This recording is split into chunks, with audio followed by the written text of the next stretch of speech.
Hey, everybody. Welcome to the Energy Impact Podcast. Also here with Stu Turley and his Energy Newsbeat podcast. And Trisha Curtis is our guest today, our very special guest today. Trisha is a whirlwind who has how many roles there? I had to write it all down.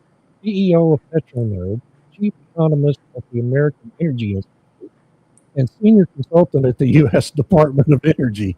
Trisha, we really appreciate you joining us. How are you today? I'm doing great, and thank you for having me. And yeah, it's a busy year. I'll tell you that. There's a lot going on, and but I like I'm going to embrace that whirlwind. I feel like tornado Yeah. might be another word, but I take that as a compliment. So I'm super happy to be here. Well, I want you to tell everybody where you are because I'm so jealous. Yeah, so this is a new setting for me. So podcast listeners will see this, and this is why I got this set up with these cords and everything. It's because I haven't quite figured the podcast setup. So I am in my new place in the Bighorns, in literally in Bighorn, Wyoming. So I have told folks I'm a Wyomingite, and I have voted with my feet, and I am I'm still got it's still touching Denver, but it is not my home anymore and hasn't honestly been for a long time. So my sister's up in Gillette, Wyoming, so I've already got to see my family a lot more. So yeah, I am now full time Wyoming, and I'm very happy about it. But I will try to figure out a podcast setting where I can turn the camera. Not at this point, but it's a little sunny. I am butted up against the Bighorns. It's exceptionally beautiful, and Yeah. I'm extremely happy to be here. Well, I'm a lifelong Texan, but I always tell everybody that asks if I ever had to leave Texas, I'd go to Wyoming. It's the greatest place in the world. I just love it. Well, I appreciate that. Yeah, I'm looking to get it. I'm looking to get involved, and on a number of accounts here. I'm pretty happy with coal-fired power generation, but I think Wyoming could do a lot. Yeah. Yeah. Well, we're going to talk about a lot of stuff today. We got 45 minutes and we're going to get going. We want to, talk about the situation with oil here in the United States, globally. It's been a wild year, of course, in the industry, although we've avoided major price spikes. And for the most part, I mean, it got pretty high in March and April, but it's moderated a lot here lately. And even with the disruption of flows at Strait of Hormuz and Bab el Mandeb, we initially had a jump up of Brent into the 90s, and then it just really moderated very quickly.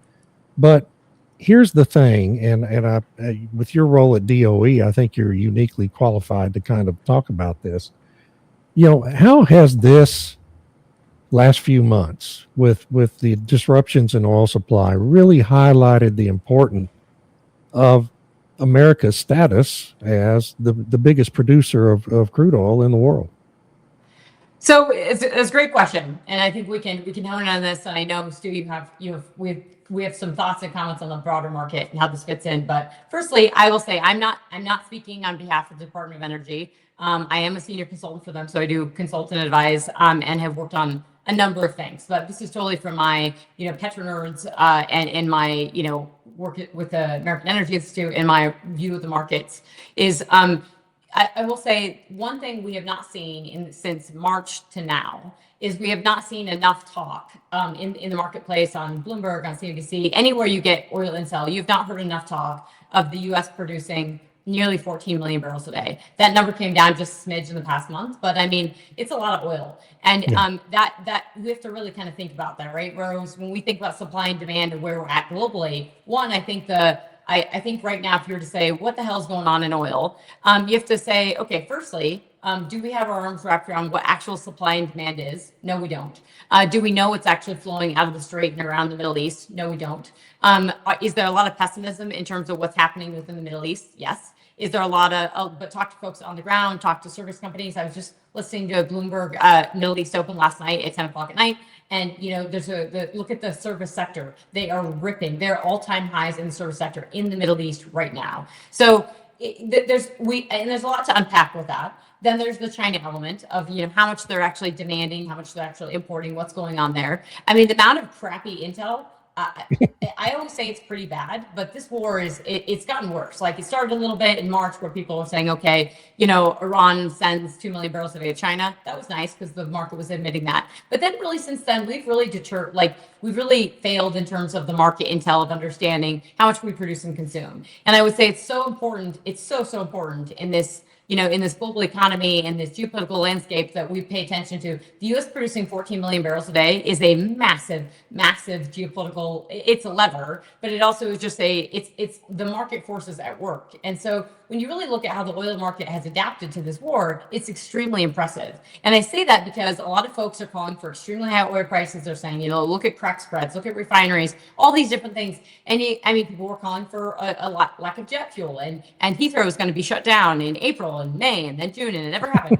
And then it's because the market worked really well. And it does, the oil market, all sides of it, upstream, midstream, downstream, have adapted to this, and they've done an incredible job when we let the market work. And especially in the US, it has really worked. Now, we talk about the SPR and all that's added because that's important as well. But I think fundamentally, our refineries have run flat out in the US and actually globally. Yeah. And so we were actually able to produce more jet fuel than the market, which I say stupid pundits on TV get up and say something when they don't really know. And so the oil market always, whether it's from Kuwaiti oil fires or, back in the day in the Gulf War, or whether it's this war, it doesn't matter when we look at when Saudis are hit and the pipelines are hit in 2019, when we look at when the Saudis were hit this time, where the pipeline was hit this time, and it was only out for 750,000 barrels a day, it was only out for 48 hours. The market adapts really, really quickly. And I say the market in that it's pipelines, it's production, it's everything. We have not really had any damage, Iran kind of aside, we can put that aside, but any damage or sustained damage to actual output within the Middle East. And then when we look at like the US and the production, it has not been given the love and credence and attention of, yes, it's very Permian focused. And we do have some things coming down the pipeline in New Mexico that I think are really bad. But look at New Mexico, it's all-time highs that's 2 counties. That's Lea and Eddy County. They're just knocking on the door of 3 million barrels a day, just massive output. And so you see all this record growth for Texas. And yes, it's very concentrated in the Permian, but that also tells you that, there's love to give left within the Rockies. And I just think that I actually think it's more impressive that we have that concentration and we've maintained that growth output. And we kind of up and down, we're on Gulf of Mexico. But I think from a market standpoint, we are not hearing and talking about the U.S. being the largest oil and gas producer in the entire world by a massive margin, how that's implicated the entire market and how that's kind of held steady and made things, I wouldn't say even keel, but it's helped a lot. We just don't hear enough about that. Yeah, and the industry also doesn't get enough credit, like you just talked about, for being as nimble as it is, to avoiding Absolutely. These crises. We had all this discussion at the end of June from some of the bigger companies in the United States, concerns about inventories running to tank bottoms at Cushing and other storage centers, and that was going to create this enormous price blowout at the end of July. Well, we're at August 11th as we're recording this, and no price blowout. Inventories are low. There's no doubt about that. Cushing does have lower than normal inventories, but the industry has been able to adjust on the fly to avoid any kind of a big crisis there. And this is kind of the history of the industry, isn't it? It's always been an industry that can really adapt very quickly, whether any segment of it, upstream, midstream, downstream, to avoid these major disruptions like people were talking about. Absolutely. And I think that's where you have to give credit where credit is due. And I do give, the Trump administration sometimes gets, a little in the early days when you heard 5 handles and $50 oil, the oil and gas industry was like, we don't want $50 oil. And the oil and gas industry, we don't want $50 oil, but the terms of like drill baby drill, the mantra and the idea of like we're going to let you go to business and we're going to reduce the the regulations and the monkey on your back that you had during the Biden administration, that's real. And I think you actually see that within it. It's like, okay, the market responds to price, so let the market do its job. And that's what's so impressive in America is that happened. And even if you put a mic in front of folks within the oil and gas industry in the month of March, there was a lot of hesitancy for folks, CEOs, to say, oh yeah, we're putting the drill back in the ground, we're going to work. Except they were. They absolutely were. Every rig that was like big rigs, it took a little time for actually that to show up right in the Baker Hughes rig count, where we've seen an impressive growth in the rig count. We are absolutely going to have a production response from that rig count growth. But you put high oil prices up there, and I don't care if the publics, whatever they want to tell you, the publics were pulling forward ducts. The publics were also using surfactants. They were increasing output on the production side. They were doing all that. Workover rigs were sold out immediately in North Dakota very, very quickly. And then it was, okay, waiting for the data to show those big rigs.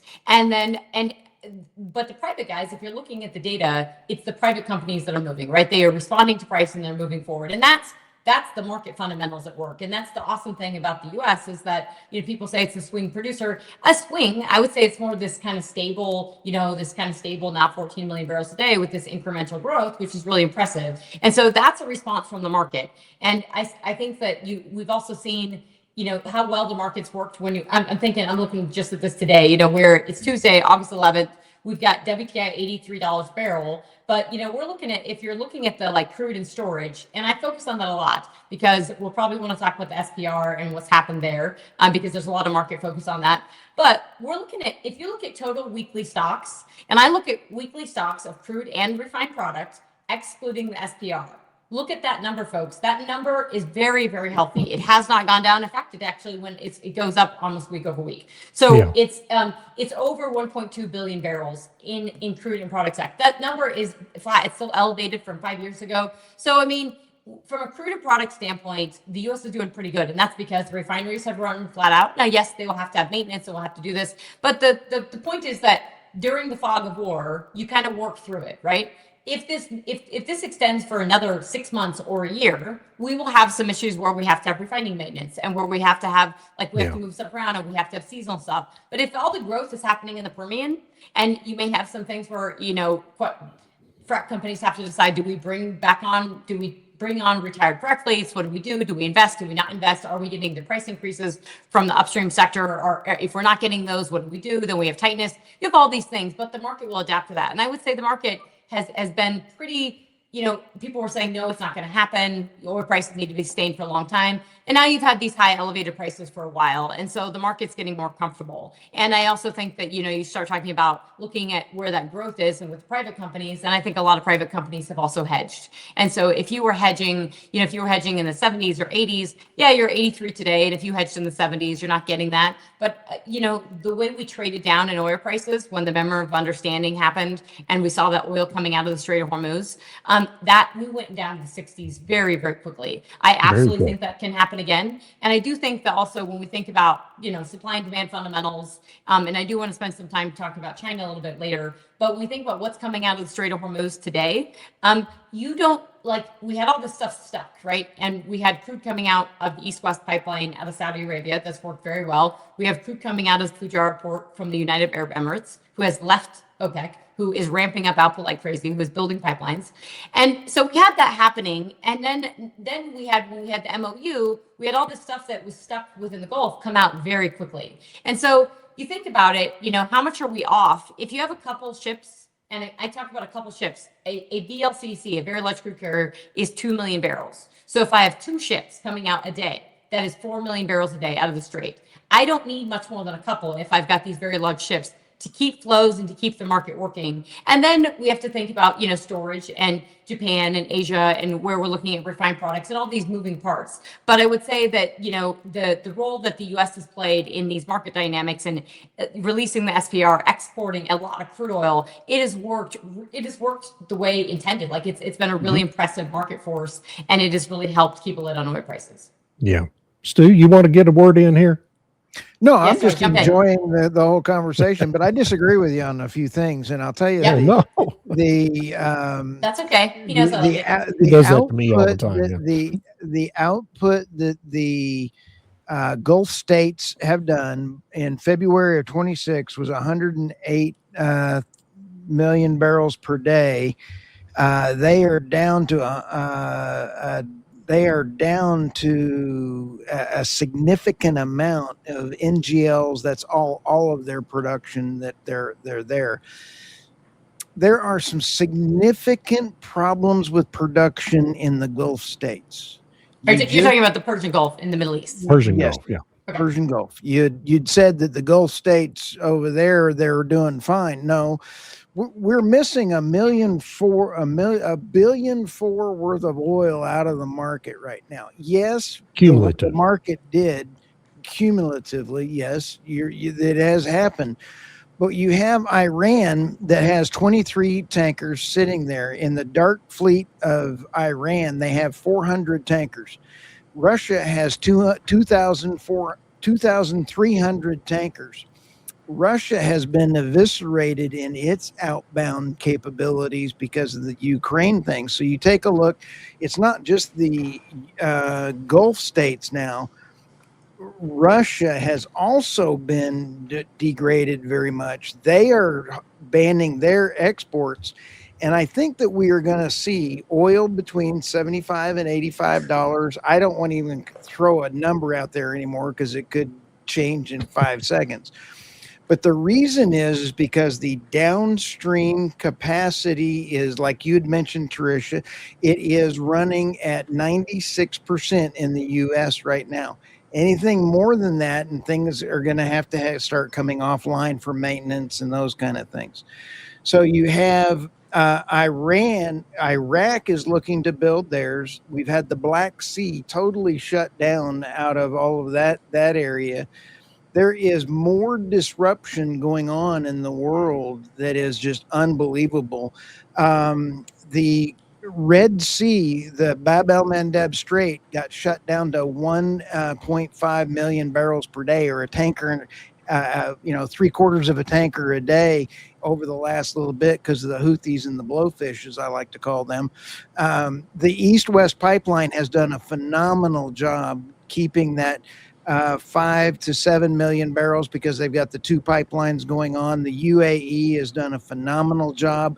They've got their 1.5 million barrel line that they are now increasing and coming up. I did not have on my bingo card that Iraq would be then having a new pipeline, Chevron going in. This is an outstanding road. And I think that in less than a year, the Strait of Hormuz will be insignificant, as President Trump said. I think so. So Stu, you make up all the points on the pipelines. I think what we don't appreciate is the market. We're at $83.17. Okay, if the Strait of Hormuz was fully closed and the Red Sea was fully closed, or even just like 2 million, whatever coming out, we would have much more higher than $83 a barrel. Now, what's happened is that there's a lot of moving parts where we have had. The way it's all kind of working is that output in the US is up, output in Canada is up, output in Brazil is up, output in Guyana is up, everywhere outside Venezuela. the Middle East, everywhere output is Argentina. up. Argentina, like you name it. And it's because you have these now, and they were on a trajectory to have higher output. All these places, including the US, we were all going to grow, whether we had $65 oil or $85 oil. It was happening anyway. Now we got this little bump, and so it's a little like push, right, to go up. You're seeing for China, China's imports are way down. Now, we do have to talk about that, but like that's kind of saved everyone for a little bit. Those are down from the Middle East, but they're getting more crude from Brazil. Russia is sending their crude because they have periodic refining outages from the Ukrainians hitting their refineries. I think that they're not as bad as we think because, they can get, China has excess refining capacity. So I'm pretty sure China's sending refined product to Russia. So they're okay there. They are getting it from India. Right. And so Russia's sending crude to India, and India is then sending refined product back to Russia. So it's all moving and working. And so we say that when people like market pundits get on, they say, okay, look at this, and this is bad. The market adapts to it. I mean, these countries in the Middle East, we produce 14 million barrels a day, and it's a crap ton of money that we're getting. But the Middle East, they rely on this. It is everything. Their revenue is from oil. So whether oil is $40 a barrel or whether oil is $100 a barrel, they want to get the shit out. And they are getting it out by any and all means possible. And I don't think we appreciate the black market and all the mechanisms and means that, Iranian crude is getting to China today, right? It is not getting to China today necessarily via ships that are, with our blockade, but it is getting via rail. And unless we pummel those rail facilities, it is getting via truck. Iraq is basically Iran. I love that Iraq is building a pipeline. I don't trust them at all, the Iraqis. I mean, they have been very problematic for the last several years, and they're part of this war and these insurgents, these problems, is that if Iraq was on our side, we could fix all this. But Iraq is basically effectively Iran. And so Well, the reason Iraq is part of Iran is because of the Iran leadership that is there, and they're trying to get rid of them, and then that is ending. Exactly. And so if it works, if you do that but Iraq has always kind of been, obviously it's been an issue. So the point is that in these places, Iraq and Iran included, you have a lot of black market stuff moving, and there's an incentive for all kinds of crooks and everyone to move this crude oil. We saw that in Syria when we saw this, under the Obama administration with Syria. And so I think that when you have an incentive, when all the revenue is coming from oil, you have an incentive to make it work. And so when I say about what I'm hearing on the ground from service companies is that in the Middle East is that, in March, there was some scares, right? There was a little bit, okay, we paused for a minute, but the service companies have not stopped anything in the Middle East over the course of they haven't stopped anything. They've not pulled back. They're all-time highs now for activity. Like some of these guys are record highs, which means they're adapting to all of this, and they're not going to rip on the service side and grow output if they have nowhere to take it. So they're banking on things getting solved for and stuff moving around. But my point is that the moment you have a reprieve, then the market, then they fill that in. And so we're kind of living in this unique system where, we have these gaps, right? Where we did the SPR release. Uh-oh, she froze. She has to take a breath. Oh, no. Uh-oh. Well, we'll see if she comes back. Hopefully it'll unfreeze soon. There she's frozen. There you are. Okay. There you are. Good. Sorry, I lost you you froze guys for a minute there. So I don't even know if Stu, we completely disagree, other than I think the ability for the market to adapt and produce and is producing is a little more than we think. Yeah, I don't think y'all disagree as fervently as Stu thinks. I mean, I think y'all are actually kind of agreeing. I think we're very close, close, but let me throw this at you. There is a significant difference between what people are saying out there about oil price at the pump versus what oil prices are. And we've got a real problem with the amount of geopolitical activity that we just talked about. Is the amount of tanker insurance rates have gone through the roof. And that is, and then you had last week we had 2 tankers enter in through the Strait of Gibraltar from Russia.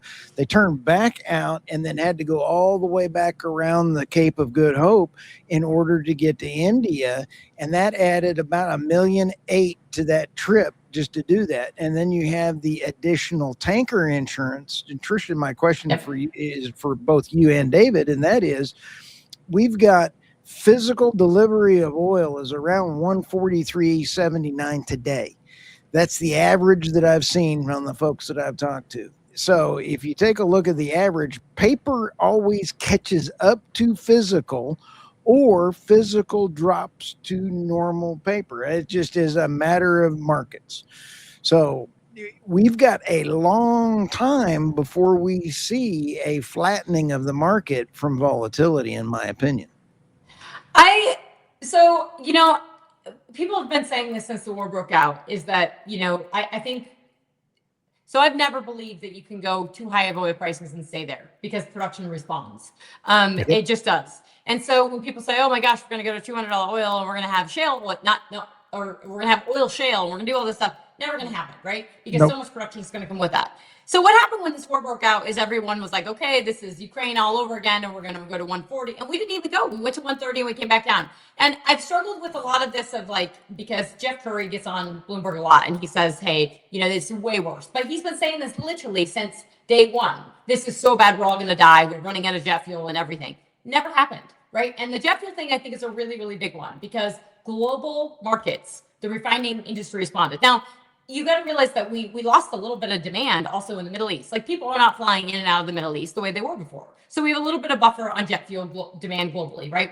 We lost a little bit out there. And so the market kind of moved around where India's been tight. So India drew on stocks, India did all this stuff, but India did not raise their product prices for the consumers. So they actually didn't have material demand destruction because they didn't raise it. Now, if they wanted to see it, they wanted people to stay home and not use it, but they didn't raise prices because they had propane issues. And they did just add export taxes so that they would not export this past week. Right.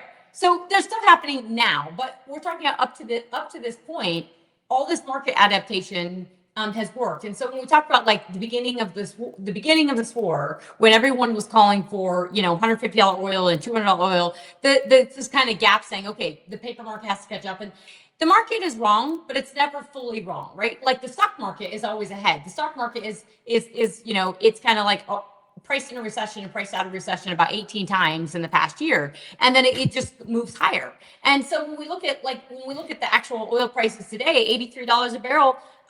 I've spent my career and I spent a lot of time with clients and podcast listeners and stuff. Is really, I tell people, I'm not going to tell you where prices are going to be, but I can get you very, very comfortable with why prices are at where we're at and where we could be going and in those trajectories. And I would honestly say, one, it is impressive that we're only $83 a barrel today. However, I think $83 is reflecting reality. I think truly $83 is not it's not low, right? It's not a low price, but it's also we finally have some geopolitical risk premium, but it is telling me it is flowing. It's also telling me that if our paper prices, right, our delivered prices, we do have high crack spreads and we do have the refinery pull, but I'm not seeing any material changes in demand in the US, right? We're well supplied in the US for product. We're still exporting product. Nothing massively has changed in US. And people talk about this.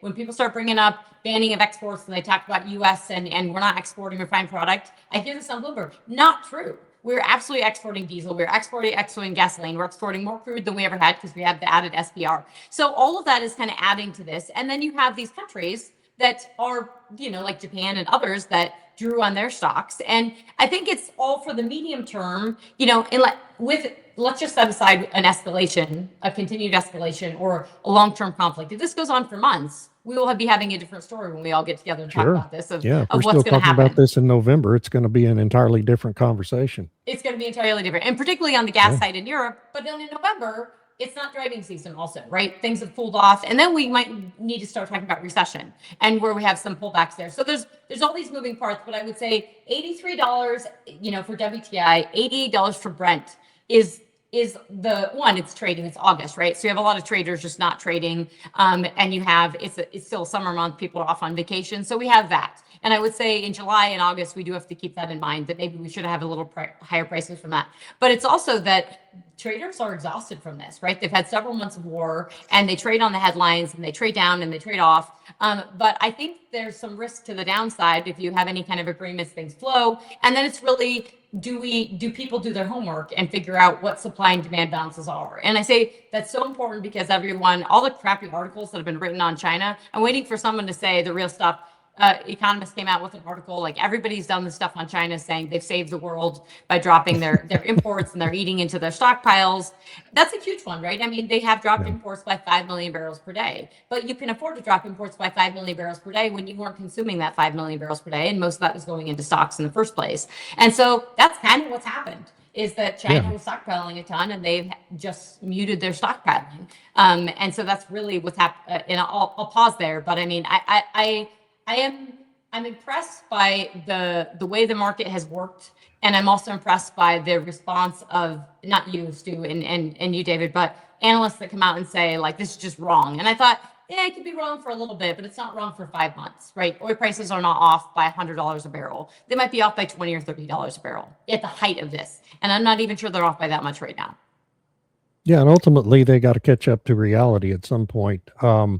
One of my favorite aspects of this has been talking to people and doing interviews and people asking me, well, why in the world we produce all this oil here in the United States? Why don't we just keep it all at home, use it for ourselves and disconnect from the global market?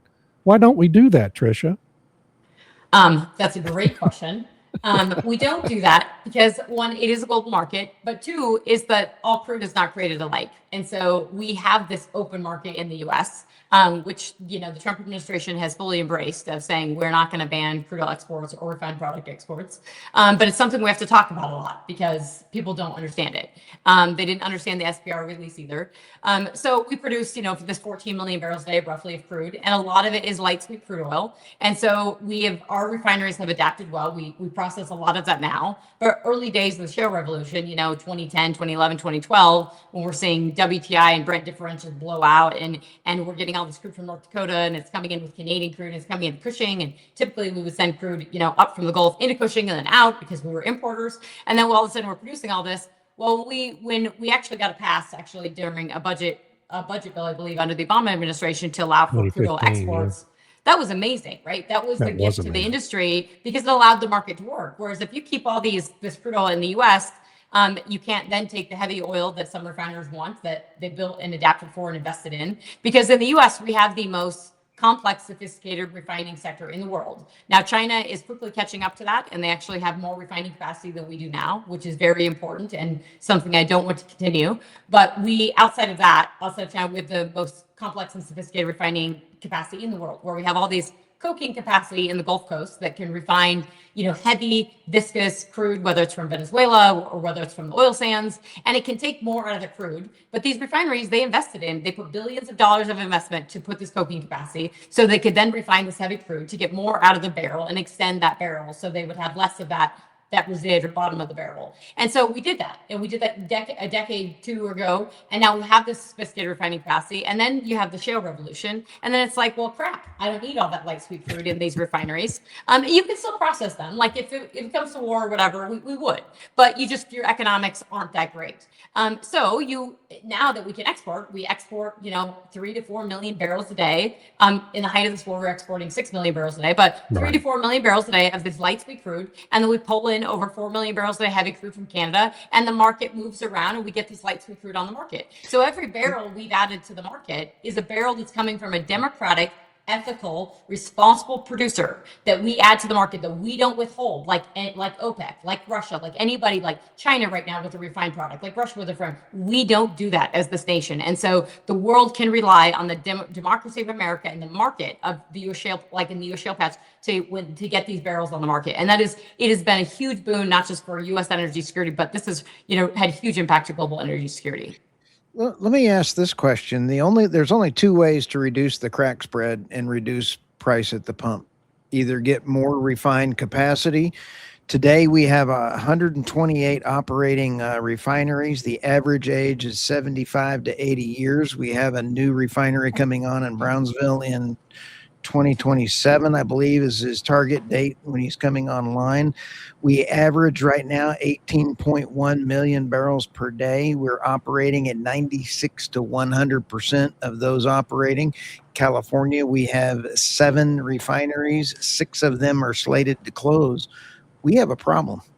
So we absolutely do, and we absolutely do, and we can talk about that. I do want to come back to exports and SPR because we can't beat the dead horse enough on making sure that we continue to allow for use. Beat a dead horse enough. How fun is that? Well, you can't when it comes to this, because throughout this war, we continue to hear people get on TV and say, "Hey, this administration is flirting with banning crude oil exports," or they say, "I wouldn't put it past this administration." And that is so far from the truth. And Chris Wright has gotten on TV many times and said, "No, we're not banning refined product exports. No, we're not banning crude oil exports." And that's because they fundamentally understand the market. But it is really important, because if we did that, it would have all kinds of issues. It's terrible.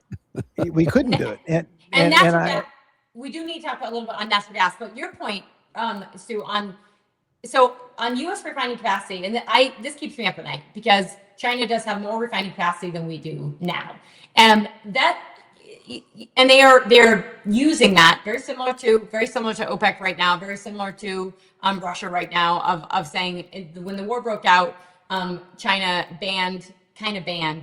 They said they banned refined product exports, and then they haven't completely banned refined product exports, but they've been sending certain chunks of refined product to people, maybe say in the Philippines or Singapore, or anytime they want to, like, hey, don't get mad about this, right? They use it as leverage, right? Especially with skirmishes in the South China Sea. So so they have this refined product, lots of refining capacity. They have tons of crude in storage. I'm talking not 1 to 2 billion barrels. We're talking several billion barrels in crude in storage. This is not an issue for them right now at all. And this is not also what they're preparing for, but this is a lovely test case to say, hey, Strait of Malacca is closed. What does it look like? Well, I don't know. China just got a massive test run on what that looks like. So when they want to close the strait, when they want to blockade Taiwan, when they want to do any of this, and we think, hey, we can block their oil imports, it doesn't matter. They don't need our oil imports. And that's exactly what they've been doing for years, and what they're just using this as kind of a like leaning into the test run. But your point on we have to build refining capacity or maintain refining capacity, and Stu, this well, and David, is that we haven't built refining capacity in the US largely since the 1970s, right? We haven't built much in the US since the 1970s. Yeah. We've atrophied so much of our muscle capacity. And if you have, worked out and then not worked out for several months or years, and then you start lifting weights, you feel it. It's painful.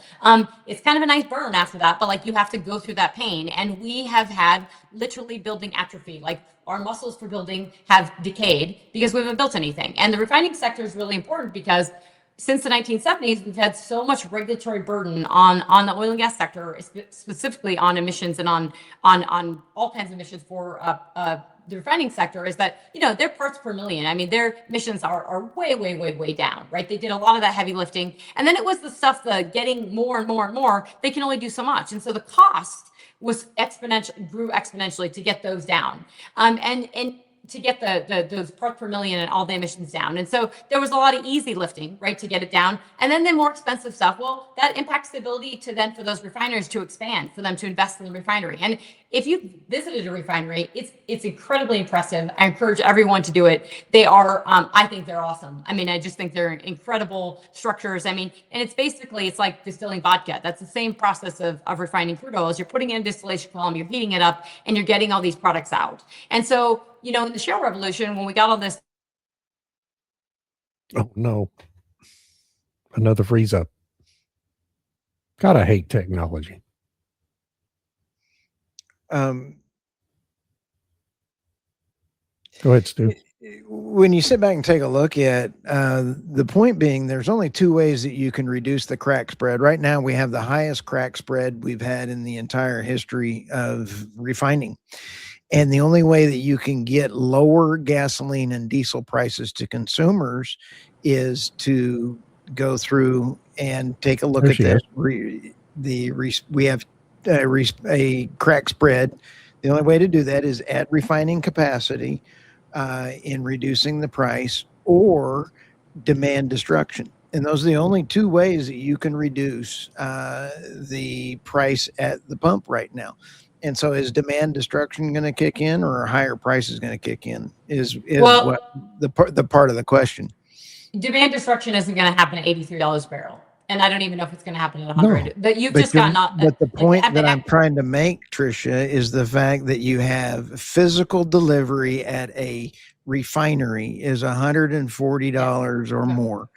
That's what they pay in order to refine products. Then they get a crack spread. That crack spread can only be reduced in two ways: more refineries, or demand destruction, or lower price of oil that they pay. What's causing the higher price that they pay? Tanker fees. What's happening to tanker fees?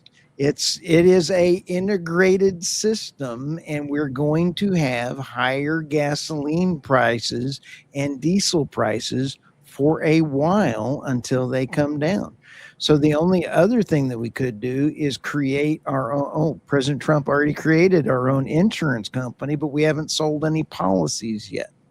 Well, so tanker rates, and if you talk, and I need to get some folks from London on the PetroNode podcast to talk about how those tanker rates work, right? They're like weekly floating. And so you can only do so much, right? They move up, right? And so you have to have it correspond. So I'm not saying that those are not a part of it, but it's not just like, hey, tanker rates are up. And, I don't know. I haven't talked to U.S. refineries to say we are paying. I would love to know for proof that U.S. refineries are paying, $143 a barrel, and then they're selling it for X, because gasoline prices at the pump today don't suggest that we're at $150 oil. Gasoline prices are still between $3 and $5 a gallon. When I start seeing 6 or start seeing high fives, I'll say we're there, but there's either a disconnect there. Now, In the Middle East, and certainly early days, if you were trying to buy a refined product or you were trying to buy a barrel, it wasn't, and you saw that in Murban, you saw these in local prices, Omani, all this crude within the Middle East. If you look at those indices, those were $50 above Brent, right? They were way higher. You see it also when the Brent WTI spread moves, like when there's something that happens in the Middle East, we see a big gap out, and that's because the U.S. has so much crude oil. But you're right that either I have to have demand destruction, which I don't think you're going to have unless a recession aside. Not at these prices. But not at these prices, or it's refining capacity. And I would love to see the U.S. And this is where I think the market piece matters, is that we do need to see the U.S. expanding refining. But the point I was making when my screen froze is that we haven't built since the 1970s, and so we've added a lot. We ended up adding capacity, and we didn't really need much more capacity. Like, truth be told, you don't want to be like a Latin American country or an African country where you build a refinery in the place it doesn't need to be built, right? You build a refinery in where it needs to be built because the market is demanding it. And so in the U.S., when we tried to build a refinery in North Dakota, it didn't work. Right, in the shale, everyone's like, oh my gosh, we need diesel in North Dakota, and we're producing all this, and how come diesel price so high? Well, it turns out that a refinery produces more than just diesel, and so then you have to get the jet fuel out, and you have to get the gasoline out, and so you don't just get the one thing. And so that's what's happening. And so when California is losing, and Stu, we talked about this in our podcast, is that when you're losing all this refining capacity in California, it is biting.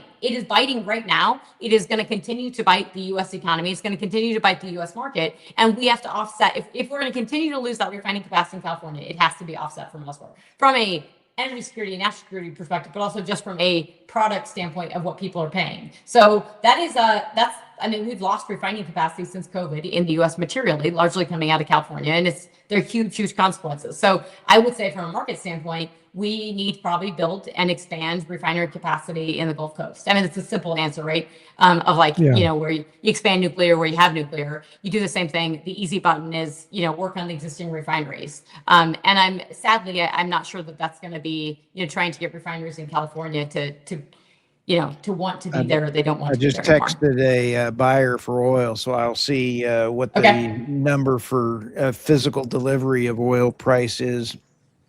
Yeah, but when you look at gas prices today, look, adjusted for inflation, they're right in the range where they've been throughout this entire century. Okay, people are bitching and moaning about it because they had gotten so low in January and February. But in reality, and this is why we're not going to have demand destruction unless gas price goes up a full $1 a gallon. That's the only time you're going to end up with any demand destruction, because right now gasoline's not expensive in the grand scheme of things. And you see it and you complain about it because this is why I love it. And I love to explain to people that is unlike your electricity prices, which only go up, unlike your grocery bills, which only go up. No one ever drops their prices. It's not like General Mills was. Oh man. So as we sit back and take a look at there she is. Sorry, Stu. So like once they go up, they say, but for gasoline prices, they go up and then they come down, and then they go up and then they come down. But we've had such low we've had such low and stable oil. We've had $65 oil. It averaged $65 oil last year, and so we had very stable prices at the pump, and the consumer got used to that. Now the oil industry should have been doing victory laps, should have been talking about it more, and should have been bragging about how much. Yeah, our industry is not ever going to do that. The oil industry is notorious for not being good at public relations and taking credit for good things. So, and that's just the nature of the business and has been for a long time. Forever, really. Yep. I was just saying that, our industry just doesn't celebrate victories. We've never been good at that. Our CEOs are engineers and geoscientists who don't really much care about media. And then they cared too much during the Biden administration, and they capitulated. Right, exactly. And they did ESG, and they did all the stuff, and they haven't pulled back enough from that. And so I do think we need more we need better leadership, and we need people to say, I love oil and gas, I love coal. Like, we need people to lead and to help embrace these. To Stu, to your point of we have problems that have to be fixed. We need leaders to get up and say, we're going to fix them, right? Yeah. And so I would love to see Exxon and Chevron and everyone getting around saying, hey, we got to build refining capacity. You know how we got crude oil exports? I mean, we got crude oil exports under the Obama administration because it went through on a bill, but you had companies, and I commend them, Pioneer Natural Resources, Continental Resources. Pioneer, yeah. They were in DC all the time. I saw them all the time. And they were beating the drum. They were going to think tanks. They were going around saying, we've got to do this. Now, it impacted Pioneer Natural Resources because they were in the Permian. But Continental Resources, and God bless Harold Hamm, he's in North Dakota. His crude oil was not getting exported. But the market, he knew it was going to impact the market and help his crude oil get to market. And that is what we need, that type of stuff happening today on all fronts, right? On making sure, like talking about crude oil exports, talking about, like the SPR. And that's the big thing. I think the one thing that we haven't talked about, and is the elephant in the room, we probably need to save it for another podcast, is talking about U.S. natural gas and the growth in natural gas exports that is just amazing and is going to be awesome, and people not understanding the natural gas market. But it's really the strategic petroleum reserve and the fact that, we did this release. We are at lows. And I heard today, like 20 times a day on Bloomberg, you will hear, we're all-time low. We're at 40-year lows for the SPR. Yeah, we are at 40 years for the strategic petroleum reserve, and we are going to have to refill it. But the release that we did was an exchange. Now, timing of when those barrels come back with the premium added on top of them, that's not abundantly transparent. But the data at which who has pulled out from the SPR and how much, that is transparent. You see it every week. But it's time, I call this like the Jamie Dimon effect, or kind of when Jamie Dimon goes and talks about how we have to spend more on defense and we will just kind of naturally have a higher level of inflation because countries have to spend more fiscally. I think that we have to think about that, and Stu, this makes me think of what you were saying of, on the crude oil side, we have to do that as well. We have to now refill these strategic petroleum reserves globally, right? And so the go forward is we need to do our homework of exactly where supply and demand today, and what does it mean going forward. And I think it's very healthy. I think we do have a lid on oil prices. I think that's clear in the score that we have a cap on oil prices because we have more supply than people think. And I do think we absolutely have a floor, though. And I think that floor is great for the oil industry, especially the U.S. shale patch. And I think that puts a massive check on OPEC saying, yeah, you want to take us out? It's not happening, because we do it pretty well at lower prices, but we do it really, really well at 75. And I think OPEC, Trisha and David, have their own problems with. Well, they got big problems. We could do a whole podcast on that. Yeah, that's a whole other animal, because the UAE has left. Then you have Iran claiming their exit port in the Gulf of Oman, and that is a huge, great. They're saying, "Oh, that's our exit port." Nice. Yeah, that's gonna go over real well.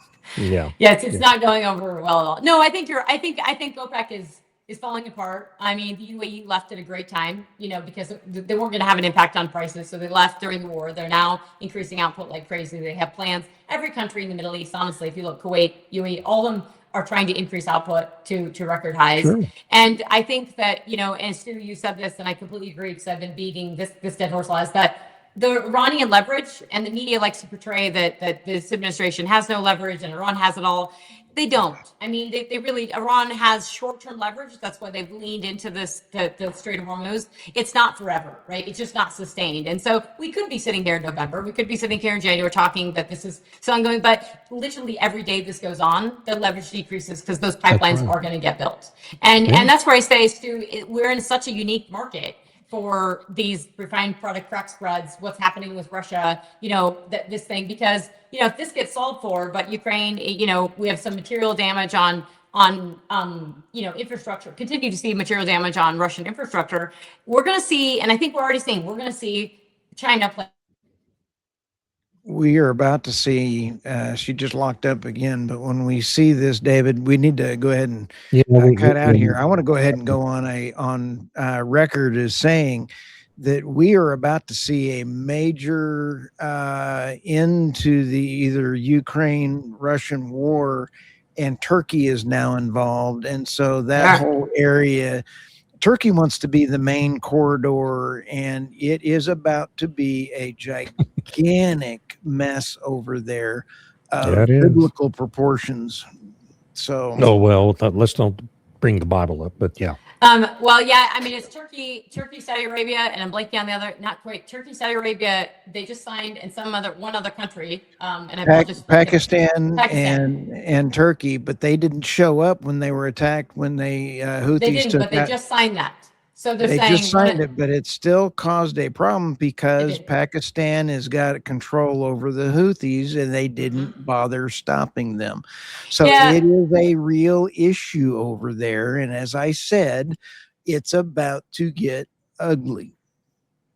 Yeah, Pakistan, and I mean, it's interesting that the media also doesn't give enough attention to, like, I think they gloss over Pakistan and Qatar, and they are mediators. I mean, Pakistan has historically been a mediator during Nixon and Kissinger, and that did not go well in terms of historical projection for our relationship with China. But Pakistan is trying to play a role here. But I mean, Pakistan is also, you want to know where, like, Wahhabism, and you want to know where, like, extreme Muslim and the extremists come out of, and where Saudi funds a lot of extremism, it's in Pakistan. Qatar also harbors terrorists. Like, I call a spade, and we have to be honest about Qatar and Pakistan. And these are not. Well, I mean, always the Qatar's where friendliest Hamas countries. was headquartered Yes. for decades. Yeah. Yes, exactly. And they still harbor. So, I mean, I'm not saying that they're not playing roles within mediation and everything, but the reality is, like, I think about Qatar's stranglehold and our mining universities, and it's just important. Like, you're absolutely right, Stu. There's a reality check of all this stuff going on. And then it's the question of, how does the U.S. respond from a military standpoint? And can they, how do they push back? Where do they push back? And that's about as clear as mud from the media standpoint right now. Yeah. Stuart, time to wrap up, buddy. Oh, you bet. Trisha, again, thank you for all your great leadership. I love PetroNerds, love everything that you do. And David Blackmon, this was just a real treat. Yeah, It really and was. I really appreciate, Stu, I appreciate the talking, because we don't see enough of that, and we don't see enough debate on these issues. So one, that's really good. I think it makes me think a lot. So I enjoy it. I really appreciate coming on with you guys. Look forward to doing it again soon. And thank you. All right. Thank Sounds you. great. All right. All right, folks. Bye. Bye.